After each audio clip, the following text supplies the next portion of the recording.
Welcome to the Behavior Speak podcast. Now, here's your host, Ben Ryman. So I think that the coercion piece is just a real powerful addition. Another area or sort of thing that you do in your research that I think is really powerful is this focus on routines. And it's something we're actually doing at our agency now, is trying to kind of get folks to look at, an individual routine versus trying to sort of, solve all the problems of the day up throughout the entire day in all these different contexts. And I know part of the reason you focus on a routine, there's well, you're gonna explain in more detail here, but I know part of the reason you focus on the routine is, if you can find a really valued routine that's, that sort of really means a lot to the family and means a lot to sort of the family context, and can make, a really huge impact on their life. And often these tend to be, things like meal times or getting into a vehicle and getting out and going to an activity, things like that that often end up, because the child's unable to engage in these sorts of particular routines, the family is quite limited. They often don't get to leave the house ever, and it just creates a whole bunch of, sort of ripple effect of sort of negative effects on the family. And I think a lot of folks listening will have heard of routines and they'll know what routines are. But I don't know that a lot of folks really understand sort of where this kind of idea of routines kind of came from, and kind of the kind of conceptual basis, that again comes from an area outside of behavior analysis. Um, uh, I've heard you label before as ecocultural theory. Can you tell us a little bit about that theory? Yeah, absolutely. And Ben, if I may, I absolutely want to do this. I'm so glad you asked. There was a last point I wanted to make, the encouraging point about behavior analysis. Is that okay? Please. Yeah, thank you. So I want to make a call out to the incredible work that's being done to some young behavior analysts and their mentors right now, that I really think are pushing us forward into the very territory that I've been talking about, like really recognizing the value of other disciplines and how it can augment our work. And so here's an article. I'm going to just tell you about some articles in some of the latest issues of behavior analysis and practice. Here's one that is just coming out: Qualities of Behavior of Exemplary Practitioners. These are behavior analytic practitioners by Zayak and colleagues, 2021. Okay, so what they found through this study is, in addition to behavior analytic knowledge and skills, the characteristics of really skilled behavior analysts were associated with compassion. They were client-centered, they were culturally competent, they were empathetic, and they were positive and encouraging. That's a really wonderful finding. Totally. There's a lovely article by Kelly, Greeny, Rosenberg, and Schwartz. They're at the University of Washington. This is Eileen Schwartz and Nancy Rosenberg and their colleagues. When Rules Are Not Enough: Developing Principles to Guide Ethical Conduct. And what they're saying in that article is the current understanding of ethics for behavior analysts, as instantiated in the ethics code, is rule-based, which is deontological. I mean, in terms of the history of ethical thinking.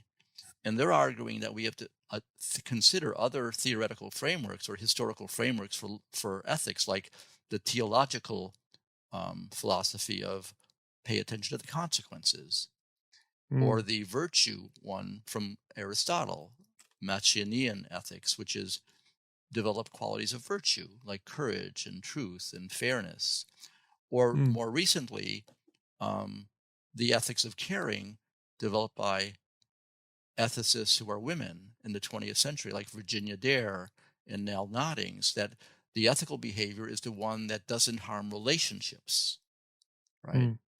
And what they're arguing is that we should take a multi-lens view of ethical situations because they're not all black and white. And rules will Right. not always keep you will, if you only follow rules, you will suffer the irony of doing something ethical from a deeper sense of ethics that goes beyond the rules that you've been taught. And I'm too close to this because I'm, in my 60s. My father fought in the war, World War II. He was caught by the Germans and put in Dachau. He was in the middle of the Holocaust.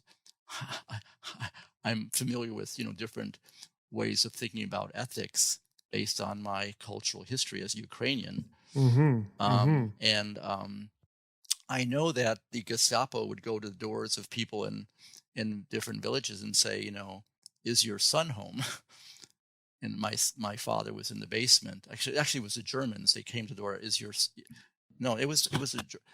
son home? And my grandmother said, no, he's not home. Of course, he's in the basement, right, hiding. They want to capture him and arrest him because he was 17 and working for the underground. And if you go by deontological ethics, in the one you must tell the truth always, right? I wouldn't be here, right? So there is this during World War II, there was the notion of the good German. You just follow orders, right? No matter what, even if the consequence of following orders was harm. And so, what Kelly, Greeny, Rosenberg, and Schwartz are bringing to our attention is the importance of having a really broad palette of ethical thinking, so you can make those subtle decisions within gray areas, because there are gray areas in ethical thinking. I think that's brilliant. And I think the new code is beginning to recognize that. I think the leaders the young leaders in behavior analysis are beginning to recognize it, and some of their mentors. I think that's really wonderful. Here's another article. The training experiences of behavior analysts, compassionate care in therapeutic relationships as caregivers. And LeBlanc, Taylor, and Marchese are saying, we have to learn about compassionate care. We have to develop really good, solid, compassionate, caring relationships with our clients. That's an important feature as behavior analysis now and into the future. Another article by Beaulieu, Addington, and Almeida, Behavior Analyst Training and Practice Regarding Cultural Diversity, the case for culturally competent care. Okay, so the notion of being culturally competent, which requires you to have a more ethnographic, subjective understanding of why people do things. Because things that are culturally informed usually require not a behavior analytic perspective, but a more ethnographic perspective. Why are they doing that? Well, it has to do with their culture. Why is this Japanese mother not using praise? They're not complying to my treatment. Well, if you know anything about Japanese culture, a mother sees their child as themselves. We are one unit. We are one. If I praise my child, I'm praising myself. And that's completely taboo in Japanese culture. You never praise yourself in Japanese. And if you understand that, first of all, you have to respect that, because that goes back 2,000 years of culture. And then you have to figure out how to work with that. And I'm giving you real examples. I work with Japanese parents all the time here in Vancouver, and that's one of the potential obstacles we have to work through. Or here's another one, and I'll end on this: cultural humility within practice of applied behavior analysis by Wright. Learning cultural humility. The clinical psychologists have been studying cultural responsive practice for 20 or 30 years. If you look up SUE, S-U-E, in Wright Cultural Competence, you'll find many articles by SUE, S-U-E, about being culturally competent. And recently, a person named Hook and his colleagues have developed this notion of cultural humility. And basically the message is this, and people in clinical psychology understand this: if you're working with someone from another culture, it's very important that you show cultural humility. And if you don't, you very likely will not be successful. So if you're working with a family from another culture and doing behavior analytic work, and you don't understand the way their culture works and the way they parent within their culture and the way they interpret behavior in their culture, the likelihood of you being successful has been diminished greatly. And cultural humility is the pathway toward succeeding with those families. And we've been studying that pathway with the families of different cultures we work here with here in BC, and having some interesting successes. And I'm not saying this to I'm saying it's a necessity. I mean, 40% of the population here is Asian. Yep. And so it's a necessity that we study this, not because, I have some brilliant insight. No, I have to learn this. I have no choice. And it's been a wonderful thing to realize you have to learn this. So my point before going into talking about the value of ecocultural theory and the activity setting of unit analysis is this is really a renaissance time in behavior analysis. New ideas, fresh young people coming in with broader perspectives, the notion of egalitarian treatment, equity, removing racism from the way we do our work, implicit bias, which sometimes interferes. I mean, the young people, the young behavior analysts and their mentors are doing brilliant work now, helping us truly become 21st century behavior analysts. And I just want to really honor that and hope that you may also do that. Well, that's wonderful. Well, and I'll definitely share all that research in the show notes with folks. And I definitely agree. I mean, the cultural component in particular has been, I think there's been a lot of great research that's come out lately. I mean, there's some other ones I think that you and I discussed last time we talked, like things like Dr. Fong and her colleagues. Oh yeah, that's right. Developing the cultural awareness skills of behavior analysts. Yeah, I'll call out to Elizabeth Hugh Fong. Yeah, she's done some really good work. And then not necessarily a younger behavior analyst. I hope this doesn't, come back to bite me by not saying they're younger, but, Dr. Singh and, his amazing work in mindfulness has really been, Absolutely. People are grasping onto those ideas a lot more now. And I'm so glad to hear that. In fact, Dr. Singh is actually a friend of mine, and he has convinced me that we have to bring mindfulness into family-centered PBS. And so right now, when I work with families, I introduce them to 3 mindfulness practices: a sitting meditation, a walking meditation, and a loving kindness meditation. And the message is there's 2 things you need to do in addition to learning how to support your child. You need to take care of yourself, because raising children with disability is pretty stressful. The research shows that pretty clearly, especially children with autism. And a mindfulness practice has been shown to really, really help to diminish parental stress. Yes. But the other thing that a mindfulness practice does is allow you to be present in the moment so that you can recall what to do. You can actually, okay, I need to use a antecedent strategy now. Oh, I need to now. Yep. If you're planning on collecting continuing education credits for this episode, you'll need to know the 3 secret words and enter them at cbiconsultants.com/shop to purchase your CEUs. The first secret word is support. On to the topic of ecocultural theory and the activity setting as a unit of analysis. I can tell you the beginning of that. I'm sitting with George Singer. I'm a doctoral student. It's 1991, perhaps, and I'm sitting with Dr. Singer. I'm doing a reading with him. And, Dr. Singer is quite the scholar. He's quite the visionary. I'm sitting in his office, and we're talking about, how do we really, really help families? How do we promote, transformational change? How do we really, really work through all the challenges and all the complexities? And we were attending to some of the work done by Ronald Gallimore and his colleagues down at the University of California, Los Angeles, and we asked them to send up some of their manuscripts, articles that weren't published yet. And they sent us some manuscripts, and we were reading them as part of the manuscript, as part of the reading. We would read them together and discuss them. And we had just read the article that they hadn't published yet. Now, they had published 1 or 2 articles, but we're reading some of the new stuff too. And we're going, and George goes, the activity setting, the activity setting as a unit of analysis. And he actually said, eureka, just like you might see in a movie, eureka. He said, that's the key. Yeah. And this is why he said that. And this is why we began to see the activity set as unit analysis, and we began to do research with that, beginning in the early 90s and continuing until today. What ecocultural theory says, and this has been developed by cross-cultural anthropologists, so it comes out of anthropology, not out of behavior analysis. It also has links to Vygotskian theory, so it comes out of developmental psychology. But this is what the theory says.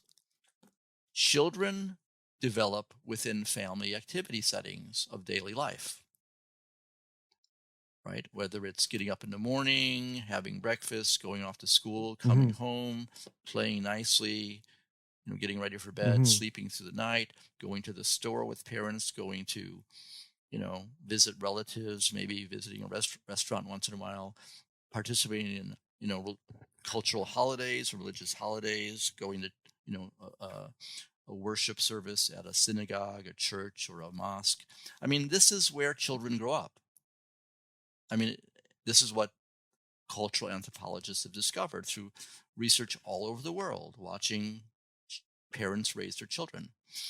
And all parents everywhere on the planet raising children, and they love their children, right? So that's one of the assumptions, that you love your children.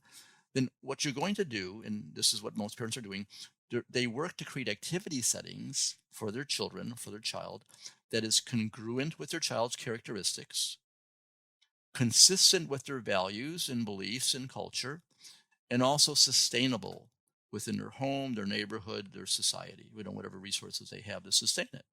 The parents are always striving to do that. Now, what mediates the child's development in these activity settings is interaction with their parents. When those interactions are competent and, loving, children develop.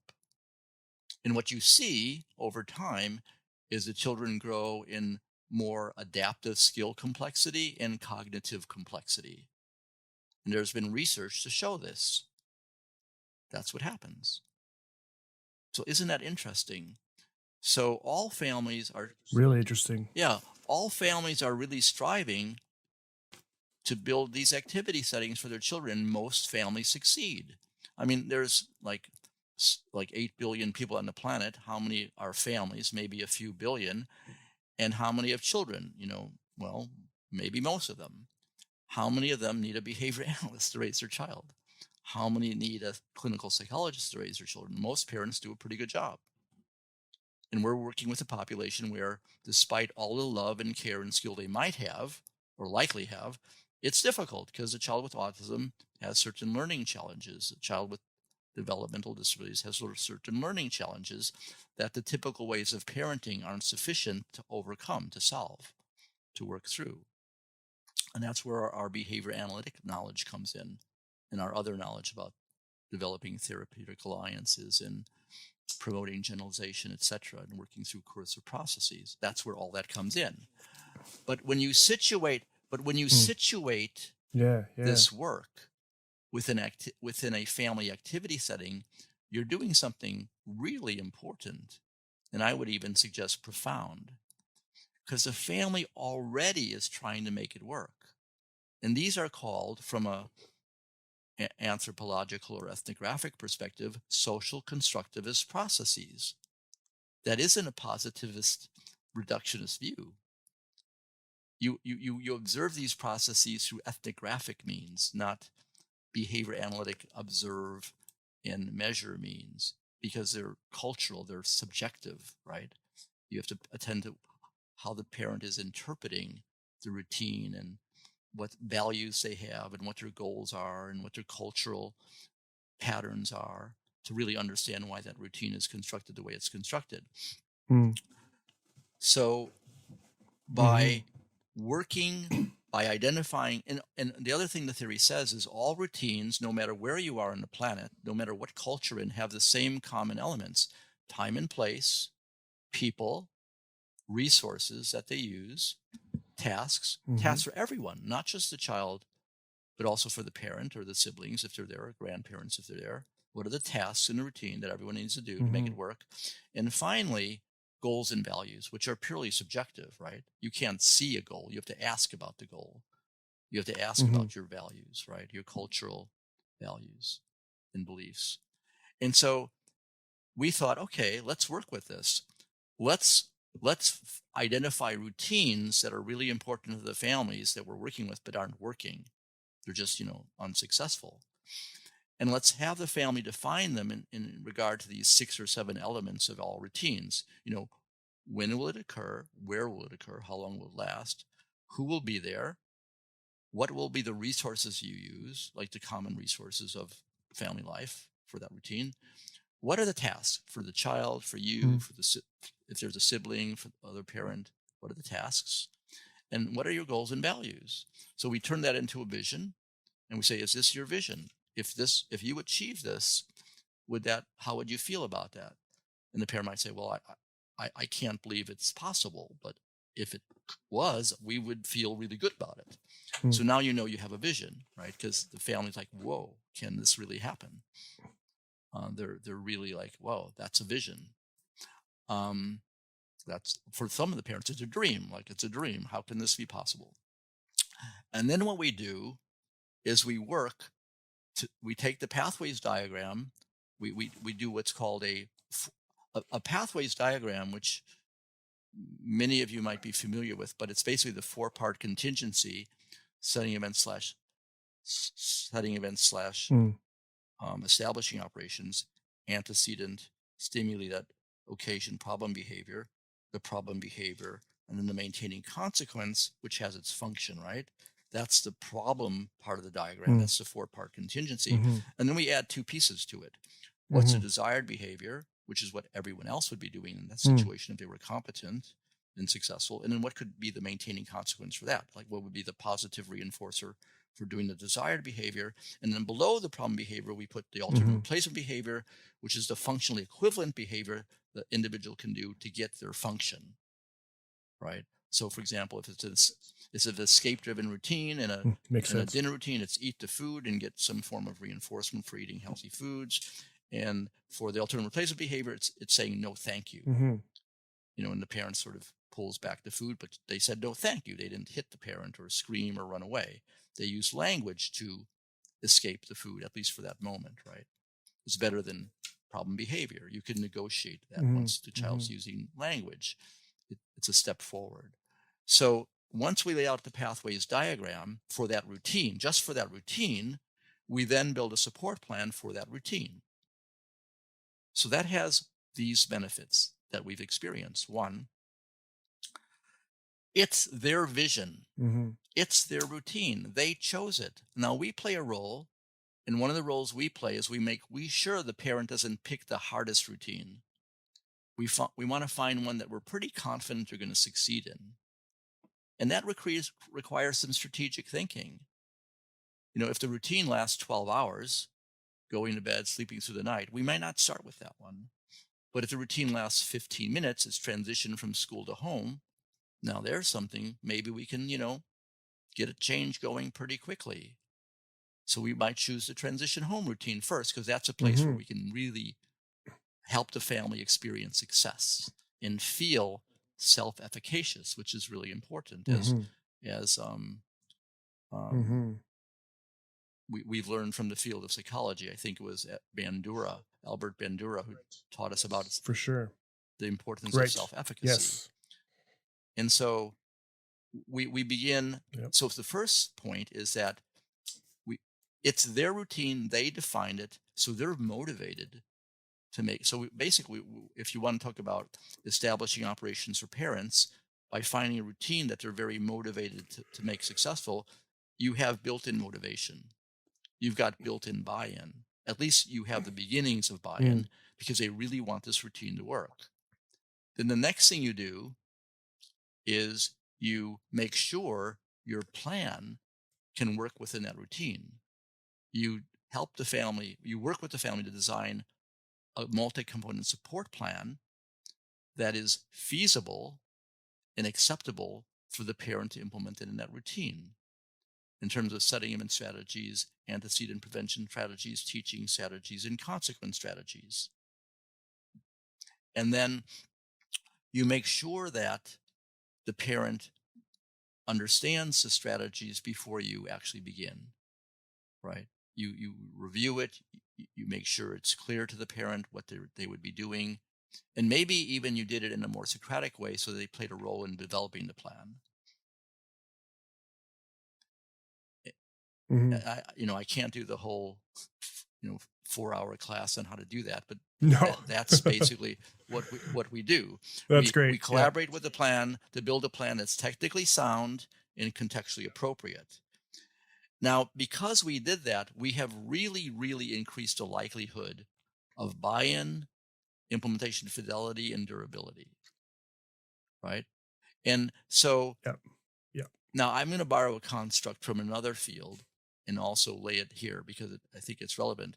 In the business field, when these business people want to get a bunch of people to work together to create some product or maintain the quality of a product that they're selling, those who've studied organizational theory will say, you've got to create a superordinate goal. You got to have a mission statement, a vision, and you got to help all your employees buy into it and help create it. And now you have a superordinate goal. Yep. Everyone's working for this superordinate goal. And that helps ego. It helps remove ego and competition and infighting and gets everyone harmoniously aimed toward that goal. And so you create a superordinate goal, which makes it easier for human beings to collaborate, to cooperate, to do hard things together. So in some ways, that routine you chose is a superordinate goal. It's really important to the family. And the last thing I want to, and there's another layer here. There's several layers here that are of a subjective nature that you could ignore at your peril. But another thing is, if you're a behavior analyst, right, you might think, well, I'm an expert. And, well, you have expertise. There's no question. And you want to use that expertise. That's true, too. But what those in clinical psychology has found, especially Carolyn Webster Stratton out of University of Washington, is that you can't impose an expert model on parents during parent training and expect to succeed. If you communicate to a family that I'm the expert, your job is to comply to my expertise, you're not going to succeed very often. You'll succeed sometimes, but not often enough. What you have to do is have a collaborative model, right, where you're actually working as equals in terms of understanding the problem, building the plan, providing implementation support in a way that really works for the family, that requires a collaboration, a mutual influence, right? And so when you define a routine as your unit of analysis of your goal, suddenly the larger field perspective, this is a larger psychological concept, field perspective, changes. What is in the foreground to the parent is their routine, their vision. And what is in the background is the behavior support strategies that allow it to work. But if you come in as the expert and say, the most important thing is what I know and what I'm doing, then what you put in the foreground is you and your behavior analytic knowledge and strategies, which really are important, but you haven't gone deeper into the system here to allow that to take hold. Because basically the message from the parent is, I have to comply to this person who's coming to my home once a week. And it's not easy. Versus, I'm really trying to make this routine work, and they're giving me strategies that help me make it work. And they're doing the best to do that. The foreground is everything you're doing is to help me achieve my vision versus everything you're doing is getting me to comply to your knowledge. Yes. And there is a psychologically profoundly difference in what happens when you do one way or the other. And I've worked with a mother who has at least 10 different obstacles to change. Her mental health, her socioeconomic status, her her history as a child with her own parent who never used praise, her psychological tendency toward pessimism. I mean, it's just layers and layers of obstacles to change, right? It has nothing to do with the child. We've done it. We've done the strategies. They work perfectly, but the mother has a hard time learning them because of all these obstacles. Because it was a transition routine and because it was so important to the mother and the vision was so beautiful, and if she achieved it, her life would be so much better. I remember another instance where she basically didn't do it properly despite all the training. She grabbed the back of her couch, her $2,000 couch, and said, "I really want to get this." That really communicates the drive to cut through all of those obstacles that were of a more personal culture. And she did. She finally got it. And I have video of her doing magnificent transition routines, beautifully using the strategies to guide the child out of the home harmoniously. But that's what happens when you focus on a routine and put the family and their vision in the foreground. And all you're doing is giving them tools to make it work. I'll give you one more example to make this point. I'm working with a mother of a child with Fragile X syndrome, and she has certain strengths. She has a master's degree in early childhood education. So she's really, she's got lots of knowledge and skill. So she's got this. And she's also of the Mormon faith. So she's got 3 other kids, and her father sometimes isn't home for dinner. So she's got to manage dinner with 4 kids, including one with Fragile X syndrome who's engaging in, and I do the functional assessment. There are 4 functions operating in the dinner routine: escape, attention, tangible, and automatic reinforcement. It's all operating. I'm going, oh my goodness, boy, this is a challenge. But fortunately, I'm with a mother who's up to the challenge. So we create the behavior support plan.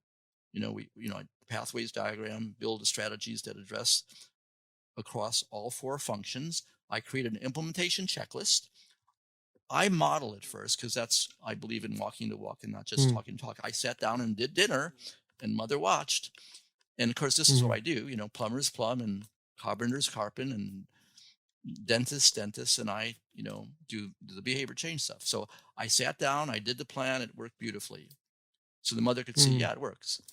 And so she did it, and I did the coaching. I was there, and it didn't take her much time at all because she's already a professional early childhood educator to implement the plan with fidelity. And now the kid has no issue at the dinner table. Now the father's coming home. They're having lovely dinners together. The mother is exquisitely implementing the plan. It's just lovely. And now the mother tells me the story. I went off to, this is why I say this. Remember, what's in the foreground? The dinner routine. Do you think, so I'm going to ask you, each of you, a question. And so yes, it's this or that. Is it this or that? Does she, when that routine's working, is she saying this to herself, wow, I've mastered 12 behavior analytic strategies. I can use setting event strategies so beautifully. My grasp of antecedent control is almost perfect. My ability to use direct instruction, model, lead, test is just magnificent. And my contingent reinforcement is so precise, I'm just delighted and proud of what I can do. Do you think that's what she's saying? Or do you think she's saying, the dinner routine's working. We're having dinner together and it's wonderful. So which one do you think she's saying to herself? That's the point. The dinner routine is in the foreground. The strategies are in the background, and she's mastered them. Okay, so then this is really cool. And this is the point about foreground and background. The family is on vacation now. They visit the grandmother's home, the children's grandmother's home, the maternal grandmother in Eastern Oregon. And they're having dinner together. And the grandmother is at the dinner table. And of course, she's Mormon. She's very religious. And she sees this little boy, 4 years old, with Fragile X syndrome, having a beautiful dinner. He comes to dinner, he sits, he eats the food, he complies to requests. And she never saw this before. She knew that it was really a problem, and she saw the problem previously. So at the end of dinner, she goes up to her daughter, the mother of the child, and says, "It's a miracle. It's a miracle." Because what did she see? Mm-hmm. She Yep. saw a beautiful dinner routine, and it worked. Mm-hmm. Now, what did she not see? She could not discern Mm-hmm. all of the behavior analytic things the mother was doing to make it work.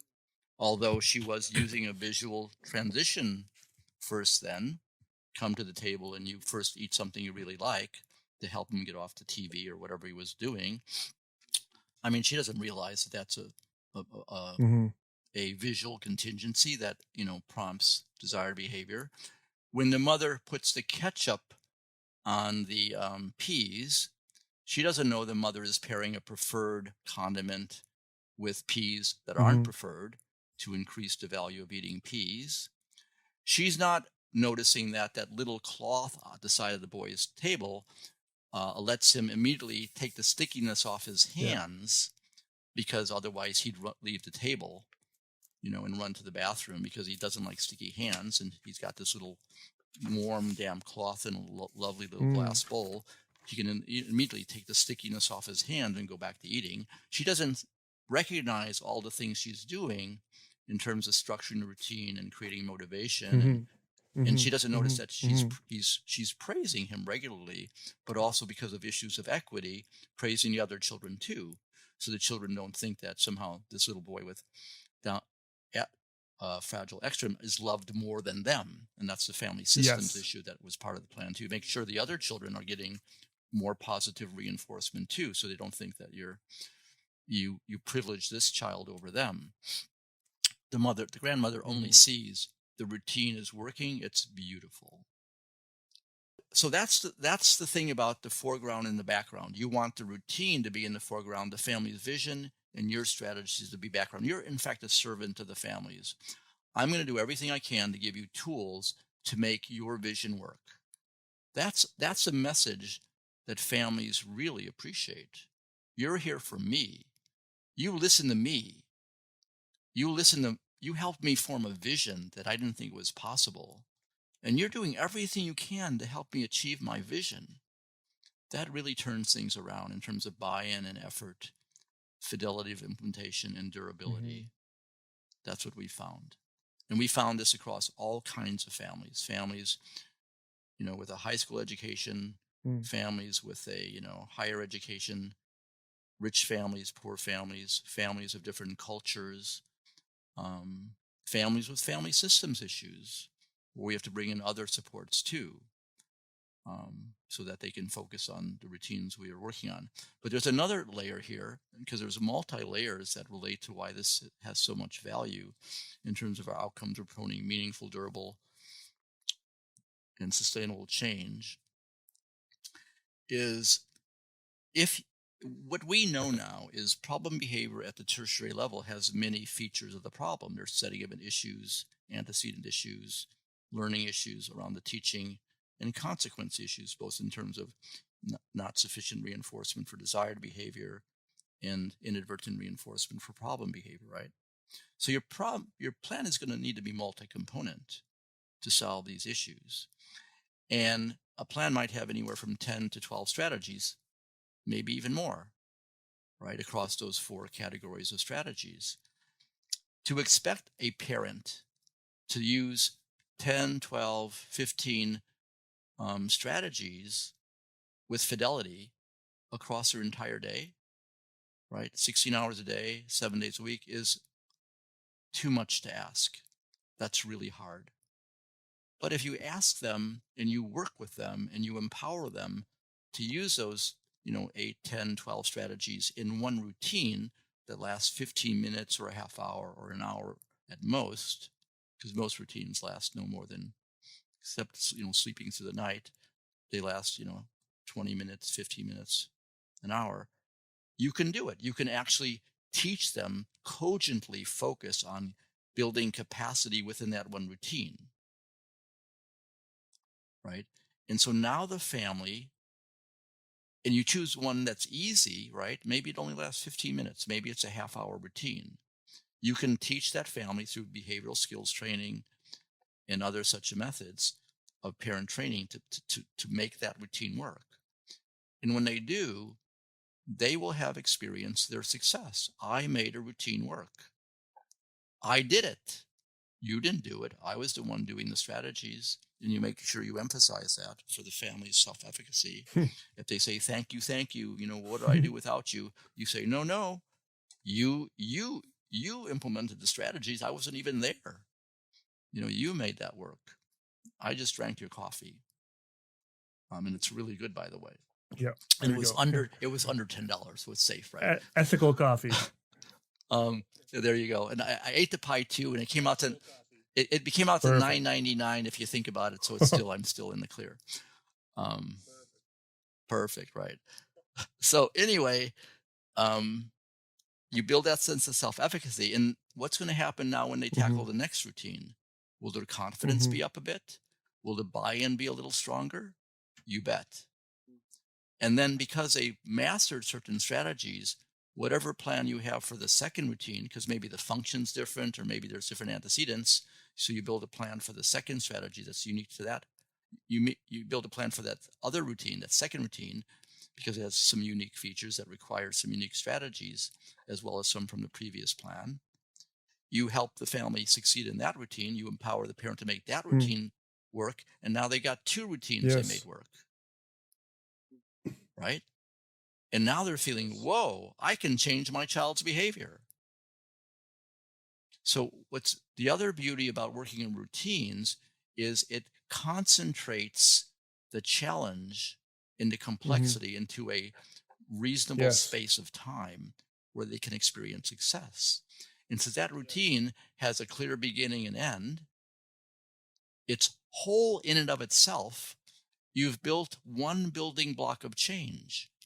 And as ecocultural theory says, and as Vygotskian theory also says, family routines are the building blocks of family life.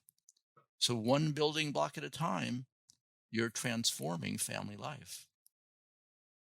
And when they can do a second one and put that other building block in place securely, when they have to tackle a third one, they're even more empowered. And what we have experienced, not with all families, but with quite a few of the families we worked with, after we've worked on 2 or 3 routines, the parents spontaneously generalize to other routines in their life. I'll give you an example. It's a bedtime routine. The girl has autism. She's 7 years old. She's just beginning to learn to talk. She's pounding, whenever the parents put her to bed, she pounds her head against, she cries and pounds her head against the floor. When I met her, she had a lump on her head that looked like there was a little golf ball in her forehead, and it was yellow. Sure. And, it was starting, it was, yes. You know how that, when you heal, the colors change before all that pus goes away. I mean, it was pretty dire. We built a support plan for that routine. I was in the family's home, built that support plan. I was in Eugene, Oregon. This mother was in Vancouver, Washington, 130 miles away. Once we built the plan, I gave her an implementation checklist, which is like a point form with a plan on one page, 2 at most, to help her self-monitor and self-manage implementation of the plan, the PBS plan, which there was a narrative, maybe a few pages that described the strategies, but there was a point form for her to use on a daily basis. It only took 3. I only provided phone consultation from Eugene, Oregon, across the next 3 weeks, and she succeeded. She was, the little girl, 7-year-old girl, was no longer having issues with the bedtime routine. She was going to bed peaceably, and it was really incredibly. It's a big moment in that family's life. And then they had another routine, taking a bath with sister, because there was always fights and hair pulling and all kinds of issues. And so I talked through that one with the parent. We actually talked through the plan over the phone, and she implemented it, and she said, yeah, it's fine now. No issues with bath time. And of course, I'm still in touch with her on the phone. I'm ready to go up if need be to provide more support, because there's some payment through some system in Washington State. The next time I call her, she says, Joe, we can go to the grocery store now. I said, really? You can go to the grocery store now? Yeah. I took what I learned with the first 2 plans and I applied it to this routine, and now we can go to the grocery store. And then she kept on reporting, oh, we can go to the church now. Wow. We can go on a trip now. Because she took what she learned and she began to apply it to other routines. I'll give you another example. We work with another parent, severe food refusal behavior. It's not an easy change, but the father's the lead change agent, and we have to work for actually a few months because, as you may know, food refusal is really tough. But we succeed. I won't go into the details. That's another story. But we also work after that on a play routine, play with brother, because that's always a disaster. Little 5-year-old girl with autism. This is a family who's Taiwanese, so they're dealing with some cultural issues too. I mean, we're trying to be culturally responsive and sensitive too. So the family's succeeding. The dinner routine is going beautifully. The girl's eating, meat and vegetables and fruit, all of which she rejected previous. She's staying at the table. She's having nice conversations with her parents because her language skills are really growing. The play routine with the brother, playing table games, supervised by the father, is going really smoothly. The parents have mastered these strategies for both routines. They're implementing with a high level of fidelity. The parents report to us on their own. This is verbal report, so you can, say, well, it's verbal report. I don't buy it. Well, actually, I have never experienced parents telling me untruths about what they are able to do next. Most of them, they tell me, well, that's nice, but this doesn't work. That's nice, but this doesn't work. They're always going to the next problem, but not this family. It's like, she's eating breakfast now. She's eating lunch now. She's able to eat her lunch at school. We went to a friend's house for dinner and she had dinner with the family. We went to a restaurant and she ate the food served. Meal routines aren't an issue anymore. And the mother said, I'm having I've been having really trouble with the bath routine. She screams and tantrums when I try and wash her hair and, comb her hair.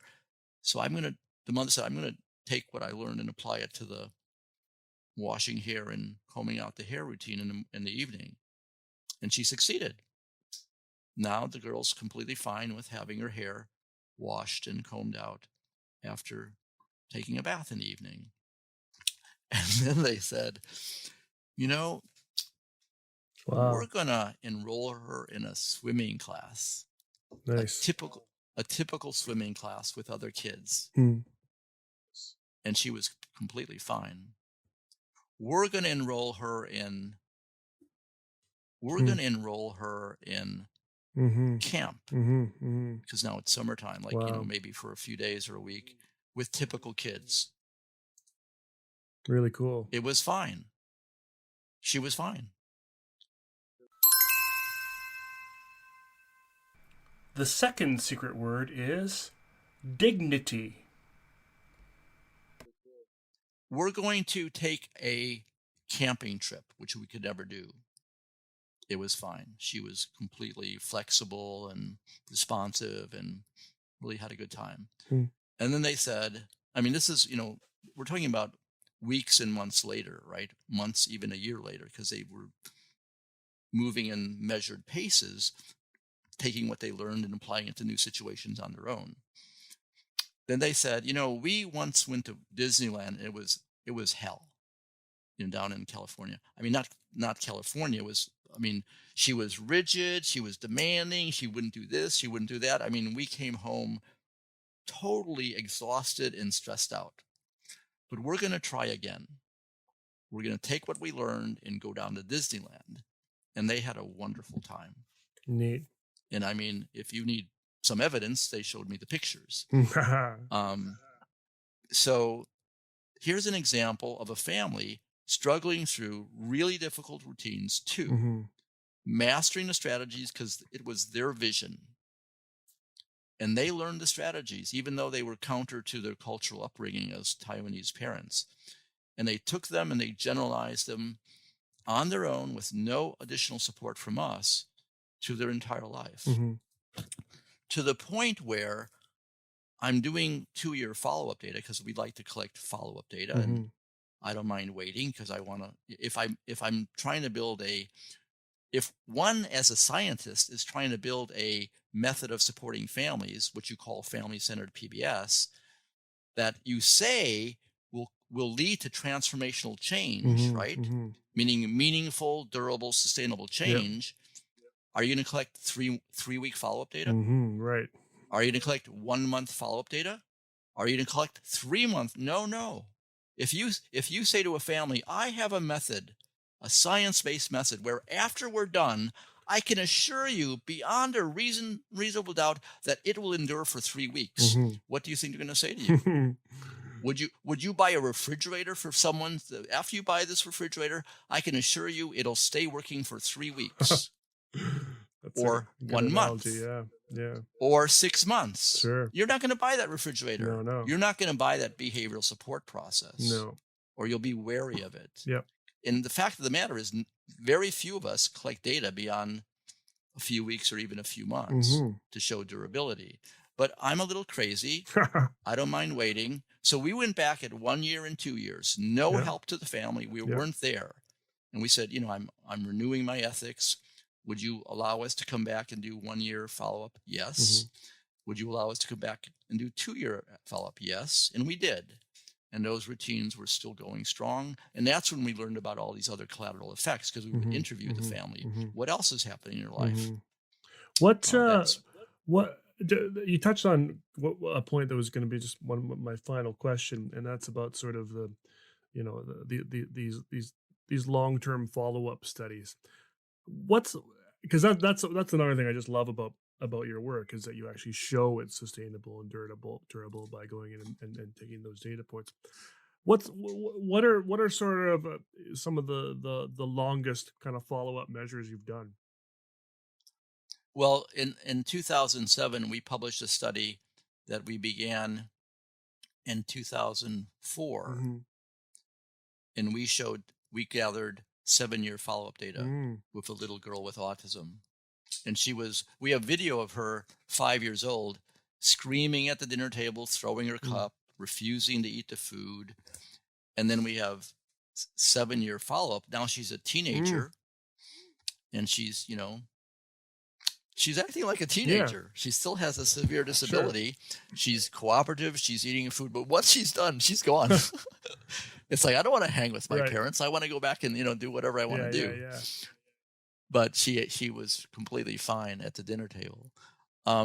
So I have a family who we collected 2-year follow-up with back in 2010. Yeah. And I know the routines still go strong because I still am in touch with the family, because I have to, whenever I show video of the change, I have to ask permission. Right, get consent. Because, I still have to, and so they regularly give me permission, but I still have to ask. And so during those phone calls or those interactions or emails, they will share with me how things are going. And the message is things are going really well. They continue, and this is now 10 years later. So I would really like to ask these parents if I can do 10-year follow-up data. And they could say no, and I can accept that. I'd have to go back to ethics and write up a little protocol and get permission and go. That'll be a little bit of work, but I think it'll be worth it, because I would love to show the world that this is a child at 4 years old who was echolalic and wasn't hardly eating anything and completely controlled his parents. And then through this process, he became he still has autism, but he's functioning quite well as a young person now. That's really cool. Really cool. And he continues to require, good support, and his parents are good at doing it. Yeah. But I would love to go back and videotape the dinner routine and the reading routine and the other routines we worked on. But that's up to the family. If they say no, of course I'll accept that. I have another parent who, the one I told you about, they were able to go to on a 7. Did I tell the story about going on a 7-week tour of Asia? I think so. Yeah, you did. Yeah. Yeah, I would like to go back to them and also collect 10-year follow-up data, and I think that they would allow me to, because they're champions of PBS. The mother actually went with me to Taiwan to the first Asia Pacific PBS conference. Oh yes, of course. A few years ago, we traveled together to Taiwan, and we presented together as co-presenters. Cool. Her success, which was wonderful.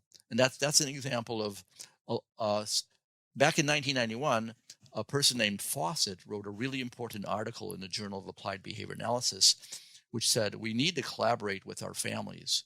We need to do collaborative research with our families.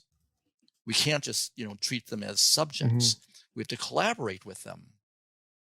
Well, what does collaboration look like?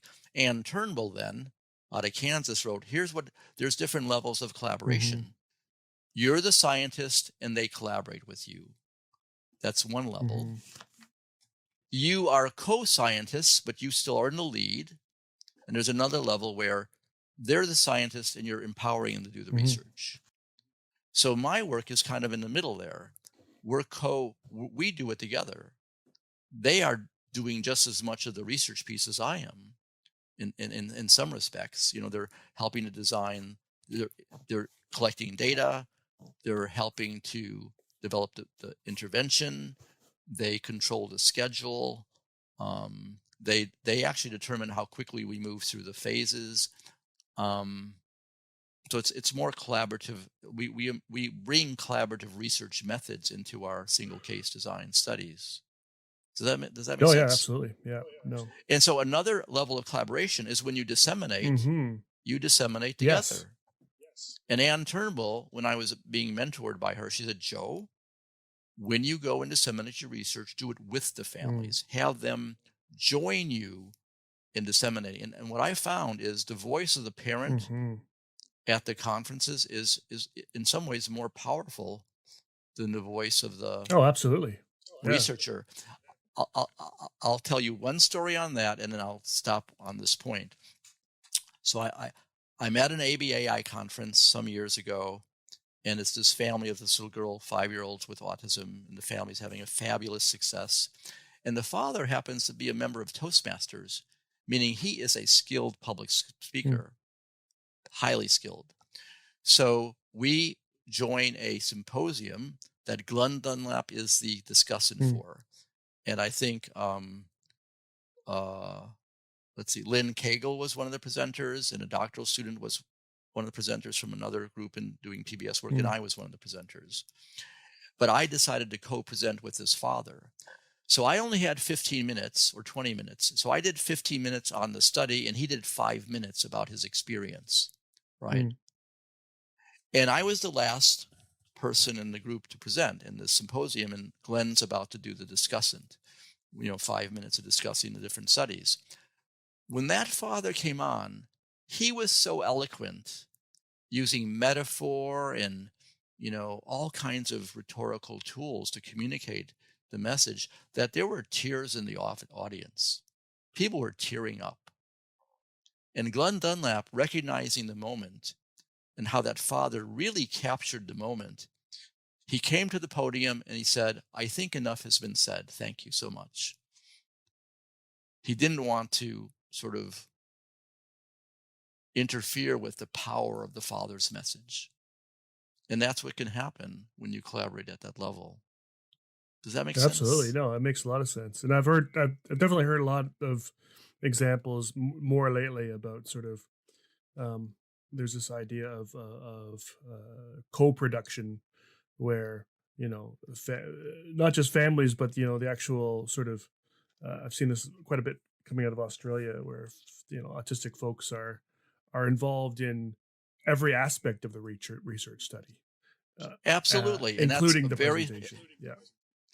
If we want behavior analytic work to be really well received by the public, right, then consider the value of doing it collaboratively, where they might even be co-authors of the paper. Yes. I've invited parents to be co-authors of papers. In fact, that father is a co-author of that paper. Yeah.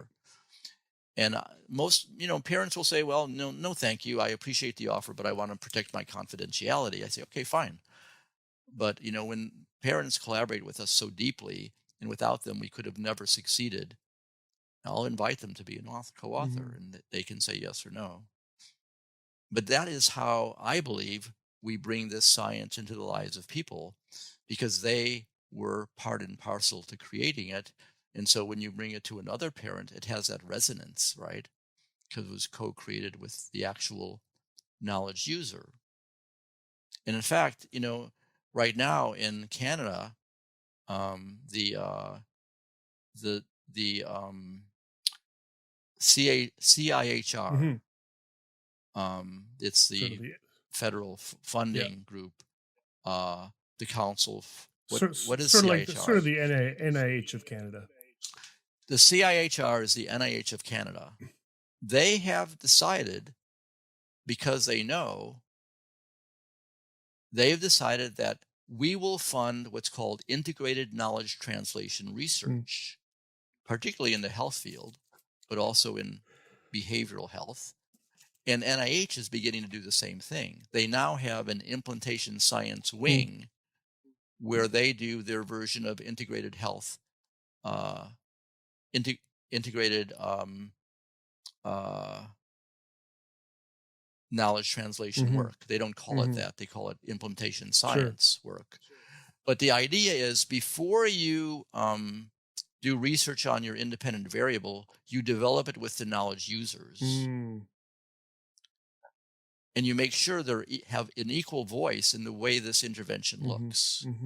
And once you're certain that it's really something that the knowledge users will accept and feasibly do and succeed in, then you test it empirically. And I recently proposed such a study to NIH of my work, FC, Family-Centered PBS. We did not get a great score, and we're going to try again. It's a long story, but I won't belabor you with that story. But I really do believe that if behavior analysts began to integrate some implementation science into the way they promulgate their behavior analytic methods and programs, they will have much more success in terms of adoption and will buy in, adoption, and sustain use. School-wide PBS is a perfect example of that, because in fact that's what they did. They have integrated. They have for 20 years, implementation science has informed the way in which that they've went about developing it. They've developed it with teachers, with principals, with superintendents of school districts from the very beginning. If you look at the early authors of the first papers published on school-wide PBS, the teacher, the principal, the resource teacher, the superintendent were co-authors of some of these papers. And that's why right now school-wide PBS is, well, that's one of the reasons why it's now operating in over 30,000 schools in the United States, in many schools in Canada. It's taking hold in Europe. I've noticed that. It's operating, and also in Australia, and now it's beginning to take hold in Japan. There are now 258 schools in Japan implementing their adapted version, culturally adapted version of school-wide PBS. Awesome. And so the power of bringing implementation science into applied behavior analytic work is incredibly valuable to make sure that all that work we do takes hold into the lives of teachers, families, group home staff, or whoever you might be supporting as a behavior analyst. Yeah, really cool. Really cool. The third secret word is Ukraine. Well, Joe, it was a real honor to have you on here. Thanks so much for being on the podcast. Thank you very much, Ben, for having me on this podcast. This is the first time I ever did a podcast, and so I'm most grateful to you for this opportunity. I wish you all the best, and given the season, I wish you a very happy holiday and a really, really wonderful start to the new year. Bye-bye.